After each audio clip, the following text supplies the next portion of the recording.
មានអារម្មណ៍យ៉ាងម៉េចថាកូនកំឡោះអំផចិត្តបានប្រពន្ធហើយបានប្រពន្ធ7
បាទប្រាំប្រែងតស៊ូក្នុងឆាកជីវិតរៀងខ្លួនខ្ញុំអាចធ្វើបាជួនកាលជាមួយទៅជួនកាលជាមួយសិន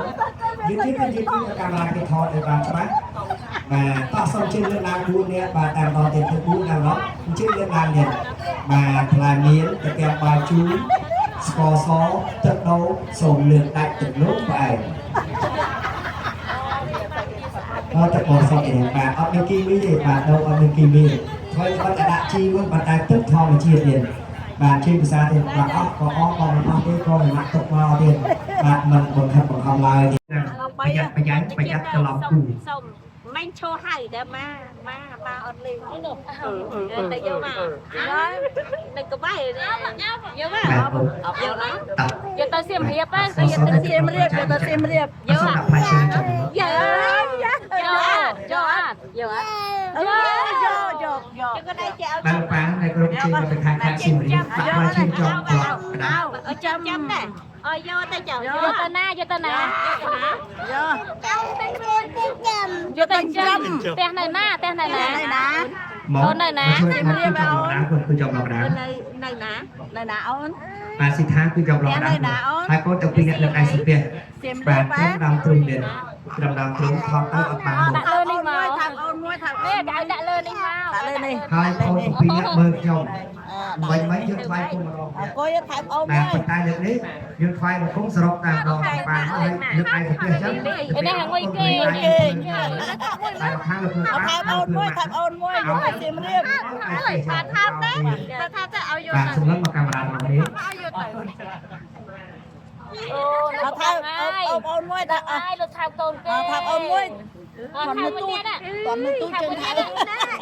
ធំឡើងគេអត់ថែមទេយកអើសុំអីយកទៅសៀមរាបខ្ញុំរាប់ដល់ទៅគាត់ឲ្យ1 2 3ទី1យកទៅណាយកទៅណាចង់យកទៅណាលើកទី3ហើយគាត់ទៅពីអ្នកចាប់ជើងពីឡើងចាប់ជើងពីលើកកផុសទីឡើងពុកណាស់បានណាស់ទទួលនេះចេះឲ្យដាក់លើយកទៅទេនៅណាអូនអពចាំអូនចាំអូនហួរអត់ហ្នឹងបាទគាត់ដាក់ជើងពីចុះមកចាំអូនហួរអត់ស្រីនាំមានតែផ្លែចេកបកចុះប៉ាម៉ាក់នេះហួរអត់ហពអូយបាទអរគុណឥឡូវគាត់បកផ្លែមៀនបាទបកផ្លែមៀនមុនបាទអូយជុំប៊ីប៊ីឆ្លាញ់អត់អូយចេកហ្នឹងបើសិនជាបានបកភាសាផ្អែមយ៉ាងណាហ៎ណ៎យើអើប៊ីប៊ីយើអត់មកប៊ីអូនផ្លែទី1នៅពេលណាដែលខ្ញុំរាប់ដល់3កូនទាំងពីរនាក់បានបញ្ចុកណាម៉ាក់ហើយសូមប្រាប់កូនទាំងពីរម្ដង1 2 3យឺតបាទជើងលបាភាសាទៀត អរគុណហើយសូមកระดาษមានកระดาษជូតទេសូមគាត់បាទជូតផ្លែកាទៀវបាទជូតមួយផ្លែទៀតបាទជូតឲ្យស្អាតចាំបញ្ចុកបាត់ Baby ថាម៉េច Baby ថាម៉េចហ៎ស្រឡាញ់កូនគេអត់ ឲ្យប្តីមានកระดาษខាងប្រុស ស្រឡាញ់ចង់យកតាណា កระดาษមកជូតវាហើយខ្ញុំបាត់រកដល់3 1 2 3